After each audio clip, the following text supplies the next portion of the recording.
Para receber todas as novidades do canal, inscreva-se e se curtir o vídeo, clique em gostei. Aproveite para acompanhar a Rede Super nas redes sociais. Agora, o assunto aqui no nosso De Tudo Um Pouco é bastante sério. O Brasil é o líder mundial em mortes por insuficiência cardíaca. São detectados cerca de 100 mil novos casos a cada ano. E desses, 12,5% não resistem à doença e, claro, morrem. E quem vai falar mais para a gente sobre isso é a cardiologista Ariane Vieira. Ariane, doutora Ariane, obrigado pela presença no nosso De Tudo Um Pouco. Muito bom dia. Uma honra tê-la aqui. Bom dia, obrigado pelo convite. Seja muito bem-vinda. Muito obrigada. Quando vimos um número tão expressivo quanto esse, a cada ano sendo detectado 100 mil novos casos, a pergunta então que eu faço para a senhora é: há uma faixa etária de risco ou já não existe mais essa faixa etária? Já atinge todo mundo, de crianças aos velhos?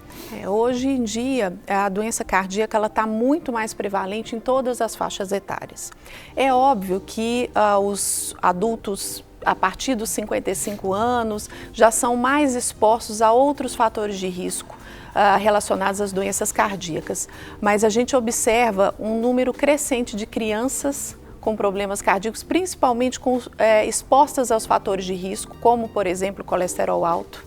A incidência de colesterol alto hoje nas crianças de idade escolar está aumentando. Os jovens hoje estão mais expostos também aos outros fatores de risco, como a falta de exercício físico, o cigarro, que é extremamente maléfico para o coração, a hipertensão e o diabetes. Então, eu digo que muito dos fatores que levam a doenças cardíacas são modificáveis, dependem do nosso cuidado com a saúde. É uma questão postural. Uma questão de como encarar a saúde, principalmente em relação à doença cardiovascular. Eu digo isso porque fazer atividade física, por mais que a gente tenha uma vida corrida, por mais que a gente trabalhe muito e tenha que se dedicar a diversas atividades, se colocar como prioridade na vida, dá para fazer exercício sim. Dá para abandonar o cigarro. Até essa própria pessoa, esse jovem, esse velho, essa mulher, essa criança, ainda que apresente algumas circunstâncias, o exercício físico ainda pode ser recomendado até para ajudar, né? Sim, para você ter uma ideia, hoje em dia a gente tem recomendado até exercício físico durante o tratamento de quimioterapia. Tem alguns trabalhos mostrando que pacientes em tratamento oncológico, de diversos tipos de câncer, que estão se sentindo bem, capazes de fazer atividade física, eles têm uma melhor resposta do tratamento do câncer. Tanto que o exercício físico, não só para o coração, mas para as outras doenças também está relacionado à melhoria. Então, exercício é o elixir mesmo da saúde. Tudo, até para o humor, né? Isso até motiva, traz alegria, você libera ali a serotonina, você... Agora eu fiquei pensando, a gente estava conversando aqui nos bastidores, esse número alarmante de pessoas que têm morrido por insuficiência cardíaca, tem acometido mais homens, mulheres? Conta pra gente, que a gente estava até conversando um pouquinho agora mesmo aqui. Hoje, ainda no mundo, os homens são mais vítimas das doenças cardiovasculares, mas tem havido uma tendência crescente de acometimento nas mulheres. Em todas as doenças, hipertensão, infarto, insuficiência cardíaca, que é a falência do coração em bombear o sangue, causando sintomas muito limitantes que levam a uma qualidade de vida péssima. Então, as mulheres hoje, a gente acredita que elas estão mais expostas aos fatores de risco que anteriormente eram mais dedicados aos homens. A gente tem visto mais mulheres fumantes, mais mulheres sedentárias e adotando um estilo de vida não saudável. A gente estava até comentando as mulheres quererem ser iguais aos homens, e aí o nível de mulheres com problemas cardíacos está sendo igual ao dos homens. O homem está quase se igualando. Infelizmente, é óbvio que a gente quer uma redução tanto nos homens quanto nas mulheres, claro. Mas as mulheres que tinham um efeito protetor por se cuidarem mais historicamente da alimentação e da alimentação da família, hoje, infelizmente, estão mais expostas aos problemas cardíacos e estão morrendo quase tanto quanto os homens de doença cardíaca. Doutora Ariane, sobre as questões, a senhora falou tanto aí sobre fatores de risco. Sim. Gostaria que a senhora falasse quais são esses fatores de risco, especialmente para a vida das crianças, hoje que já estão sendo acometidas aí dessas insuficiências cardíacas? Os fatores de risco a gente pode dividir em duas categorias, os modificáveis e os não modificáveis. Os não modificáveis são aqueles que nós herdamos, como por exemplo a genética. O está no DNA, é muito comum a gente ver famílias que têm problemas cardíacos. O pai, a mãe, irmãos, até mesmo filhos. Então, essas pessoas já têm uma tendência genética a ter problemas cardíacos. Mas eu te digo que isso é pouco preponderante e a grande maioria das pessoas estão expostas aos fatores modificáveis. Então, dos não modificáveis, a prevalência é menor. A prevalência é menor. Agora, dos modificáveis, que são... Agora fala pra gente hipertensão. A hipertensão, ela é responsável por mais de 80% dos problemas cardíacos.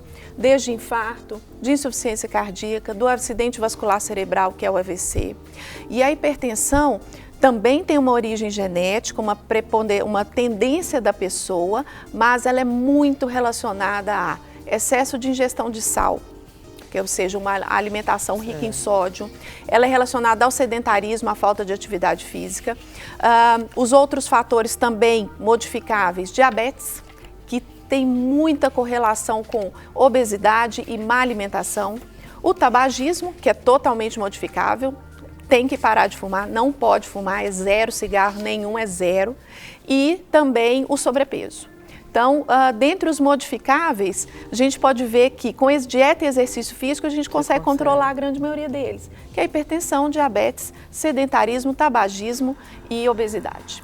E quais os tratamentos para uma pessoa aí com insuficiência cardíaca? Quais seriam os medicamentos? Existe marca-passos? Quais seriam os tipos de tratamentos, doutor? Hoje em dia, a área da insuficiência cardíaca, ela avançou demais. Começa com a identificação da causa. Okay. Né? Então, nós temos hoje na área da cardiologia diversas causas de insuficiência cardíaca. A mais comum é decorrente do infarto, pessoa que é vítima de um infarto e o coração não consegue recuperar daquele infarto, mas hoje a gente tem uma grande gama de medicamentos, estão saindo novos medicamentos que já foram lançados fora do Brasil e logo chegarão aqui ao Brasil.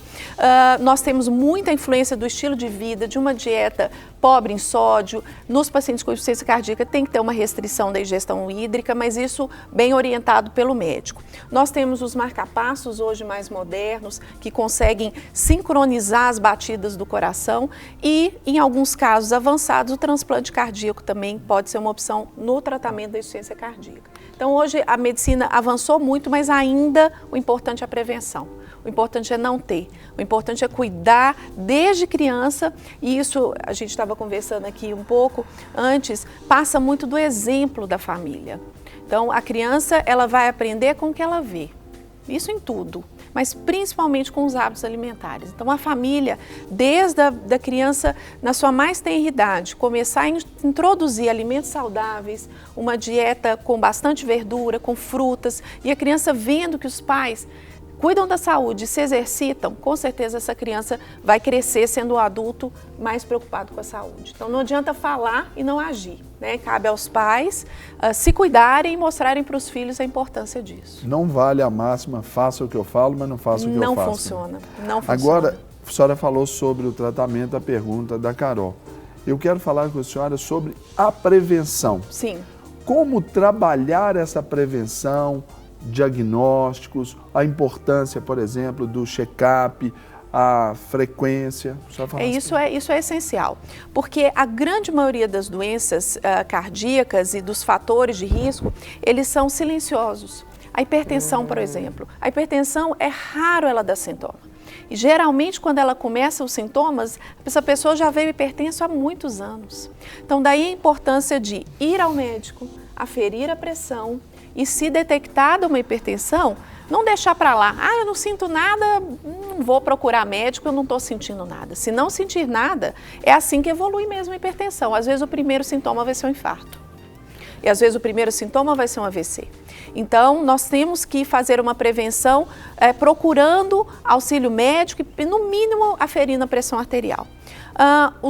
As outras medidas que nós podemos fazer, como você citou o check-up ele tem que ser individualizado.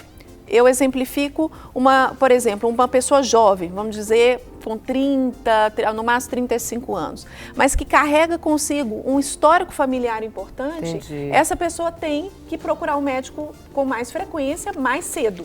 Agora, de rotina... 30, 35 já é tardio. Seria já tardio, essa pessoa já teria que ter pelo menos uma consulta, um eletrocardiograma mais cedo, porque ela já carrega aqueles fatores de risco, como eu disse, não modificáveis. Mas, no geral, pelo menos uma vez ao ano, uma avaliação cardiológica, com a aferição da pressão, o eletrocardiograma e os exames que o médico indicar é essencial. E caso se detecte alguma coisa, fazer o acompanhamento. Não ter ciência, a oportunidade, muitas vezes, de se identificar o problema cardíaco e não tomar uma atitude.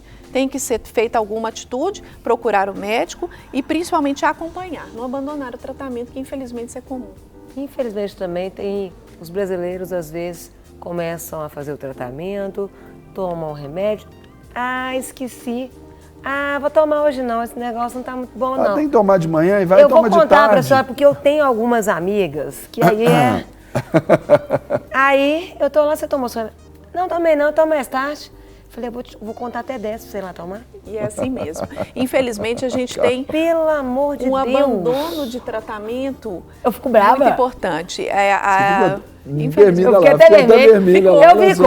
Eu fico nervosa então, com essa coisa. Nós médicos como ficamos diante do paciente. Aí eu brinco e falo assim, você estudou, né? Você sabe, você fez curso superior, você é entendido na área, né? Só que se você passar mal, você vai me dar trabalho. Então vai lá e toma esse remédio logo. É isso mesmo. Porque às vezes pessoas que a gente tá andando... Mas isso acontece muito, não acontece? Mas é muito frequente. Como eu disse, é pouco sintoma, é parte da... Então isso, o fato da gente estar aqui conversando... Às vezes o sintoma é um só. É o último. Na hora, o primeiro e o último. O primeiro e o último. Né? Cerca de metade dos infartos, a primeira manifestação é morte. É a morte e quanto súbita. Mais jovem, mais arriscado é. Mais frequente. Então, nós temos que ter essa conscientização de que tem que seguir a orientação médica, procurar o médico e seguir. O número de remédios, às vezes passa um pouco os pacientes às vezes têm a sensação, é remédio demais. Eu falo, ainda bem que tem remédio. Quando não tem remédio é que a coisa está complicada. Então, se nós estamos prescrevendo os medicamentos e são muitos, felizmente hoje nós temos remédio. Porque antigamente não havia nem a possibilidade de se tratar. Porque isso pode piorar a situação da pessoa, muito. Doutora. O abandono do tratamento, infelizmente, é muito frequente. Principalmente na hipertensão, por ser silenciosa. A pessoa está sentindo nada, não vou tomar esse remédio. Então, essa conscientização é muito importante. Hoje, né, é o Dia Mundial do Coração. É uma campanha que a Sociedade de Cardiologia faz para que as pessoas tomem consciência do quanto isso é importante, de quantas pessoas morrem de uma maneira equivocada, que não era para acontecer, se elas cuidassem da saúde desde a infância. Para receber todas as novidades do canal, inscreva-se e se curtir o vídeo, clique em gostei. Aproveite para acompanhar a Rede Super nas redes sociais.